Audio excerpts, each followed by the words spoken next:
Mas e aí, o que você acha, Edmundo? Podemos cair? Poder pode, né? Qualquer time da Série A pode cair para a Série B, né? Mas o que você acha? E fala um pouquinho desse jogo do Água Santa aí que o pensador quer saber. Não, então, assim, o Água Santa. Vou fazer uma pergunta. Ontem, no jogo entre Palmeiras e Água Santas, o Bruno Mezenga, que foi cria da base aqui do Flamengo e tudo, fez 2 gols. Se o Vasco contratasse ele, a galera ia ficar feliz ou chateado? Ninguém ia gostar. Jogador de 34 anos, não teve uma carreira assim tão brilhante, pô, o Vasco precisava de mais. Aí contratou o Pedro Raul, que foi destaque do Campeonato Brasileiro do ano passado. E aí o Pedro Raul não tá ainda, por enquanto, atingindo as expectativas. Eu acho que é muito cedo, um começo de trabalho, mas eu confesso que eu fiquei preocupado. Porque se eu jogo em São Januário não consigo ganhar do ABC, não consigo ganhar do Atlético, eu jogo 5 clássicos, porque o Campeonato Brasileiro, 90% dos jogos são grandes clássicos. Não são regionais, são interestaduais, mas são clássicos. São, na maioria das vezes, com times melhores do que o Vasco. Né? Então, claro que corre esse risco. Eu achei que não, porque apesar dos maus resultados, o desempenho estava sendo ótimo. Mas o desempenho quando? Desempenho quando eu sou reativo, quando eu me fecho para sair em contra-ataque, e quando eu tiver que propor o jogo. Eu vou ter dificuldade contra todo mundo, e olha aqui, assim, né, só para falar dos primeiros 4, né? O Atlético Mineiro, o Palmeiras, o Bahia e o Fluminense, eles são mais qualificados do que ABC e Atlético. Então, cara, se eu não consigo ganhar dos mais fracos, eu não acredito que eu vou ganhar dos mais fortes. Então, é para acender um alerta e trabalhar em cima disso. É claro que o campeonato é gigante, é muito longo, são pelo menos aí 7, 8 meses de campeonato brasileiro, são 38 rodadas, muita coisa vai acontecer, muita gente que vai começar bem vai terminar mal, muita gente vai começar mal, vai terminar bem. Os times oscilam muito dentro desse campeonato brasileiro.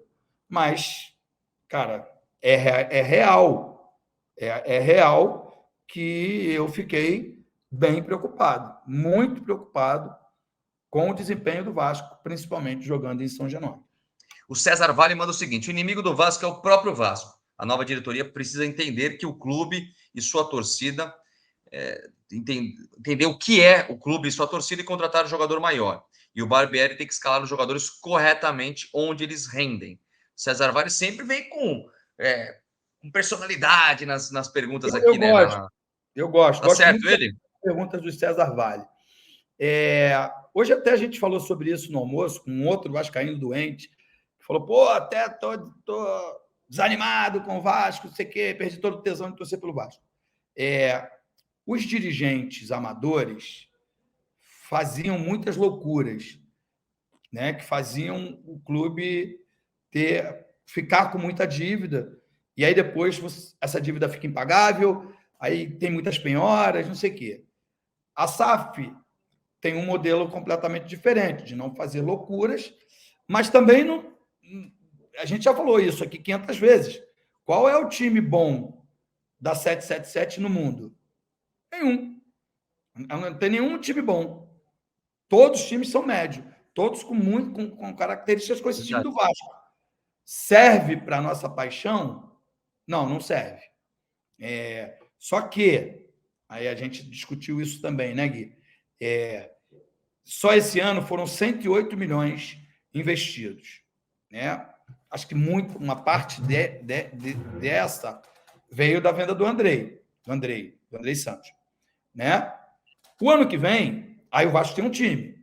Pode ser bom, pode ser ruim, mas tem um time. Para o ano que vem, por isso que o mais importante é não cair, para o ano que vem, tem mais um investimento de 120 milhões, pelo menos isso que foi prometido. Você não vai precisar comprar em todas as posições. Nas laterais está muito bem, na zaga na quarta zaga, né? Que dizia. Antigamente se falava zagueiro central e quarto zagueiro. Na quarta zaga está muito bem servido. O Emanuel Capasso precisa ainda mostrar. Tem 3 bons goleiros. Aí você tem o Rodrigo, pode, ok. O Jair, ok. Marlon, ok.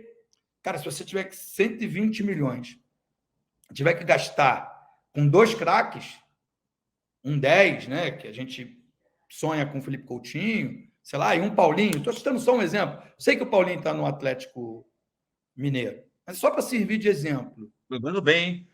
Então, mas olha como é que muda a cara do Vasco. Com 2 jogadores. Entende? Verdade. Então, assim, eu acredito, eu confio que o futuro será melhor. Mas a gente tem que falar do presente. O presente não está legal, não. Ed, qual time bem-sucedido joga com os 3 volantes? Boa, hoje, o duro é falar de volante, porque hoje em dia tem tanto volante que é nome de volante, mas não é volante também, né, Edmundo? O que você acha? Exatamente isso que eu ia dizer. O Andrei é volante. Na seleção brasileira, ele foi artilheiro do Sub-20, junto com o centroavante, com o Vitor Roque. Então, acho eu, minha modesta opinião, tá, Márcio? Ele está sendo mal utilizado. Você tem que ter uma fórmula de jogar que dê mais liberdade a ele. Entende? Custa, Maurício Barbieri, dar uma ligadinha para o. O sul-americano é fraco, tá? É fraco. Porque se eu defendo que a seleção brasileira precisa jogar contra a França, contra a Alemanha, contra a Itália, contra a Inglaterra, contra os grandes times, porque a eliminatória sul-americana é fraca, jogar contra a Bolívia, contra a Venezuela, Colômbia, esses times aí, no profissional, na categoria de base, pior ainda, né? Concorda? Então, o sul-americano é fraco. Mas por que lá ele fez tanto sucesso e aqui não? Entende? Então, liga. E aí? O que você acha? Deixa o cara pisar na área. Mas aí, de novo, jogo posicional. Posiciona. Posicionou. O outro time também se posiciona. Então, você tem que ter liberdade. O robô sai em velocidade. Deixa o cara... Futebol, para mim, na minha opinião, esse negócio de nomenclatura, 4-1, 4-1, 3-5-2, 4-4-2, 4-3-3, essas coisas, para mim, tudo besteira. Para mim, é ocupação de espaço. Entendeu? Você tem que ocupar os espaços. Né? O Pumita chegou na linha de fundo, alguém tem que ir no primeiro pau. Teoricamente, o Pedro Raul na marca do pênalti. Um outro cara tem que chegar pelo lado esquerdo, porque se o cruzamento for mais fraco, tem alguém no primeiro pau. No meio, se for mais forte, tem alguém no segundo pau. 2 no rebote. Isso tem que acontecer em todo momento que o jogo se desenvolve, seja para atacar, seja para defender. Nem sempre isso acontece, mas isso é que tem que acontecer. O treino tem que ser para isso. Entende, o Gui, mais ou menos o que eu estou dizendo? São ocupação de espaço. Então, dane-se você tem 3 jogadores no meio campo, tem 5 jogadores no meio campo, tem 4 volantes. Quem roubou, estiver mais próximo, se projetou, o adversário geralmente vai ficar com um cara na frente, 2, no máximo. Na minha época, o que acontecia? Um pega, outro soba, e o resto ataca, gente. É meio simples, sem ser bagunçado. Só que qual é o desejo do técnico hoje? E aí não é do Maurício Barbieri, não, tá? É do técnico brasileiro. É defender o emprego dele. Então, ele joga para não perder.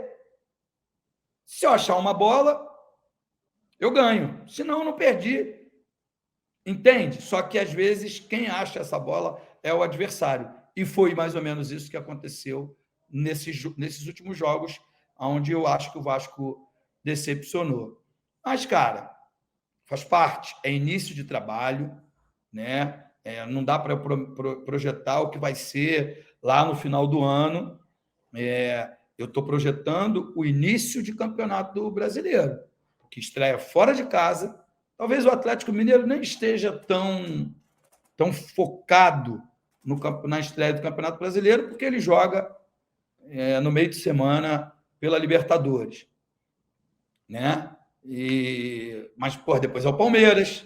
E tem alguns times que têm elenco para conseguir jogar todas as competições, né? O Vasco tem que correr contra o tempo para ter times que joguem bem a única competição que ele tem nessa temporada.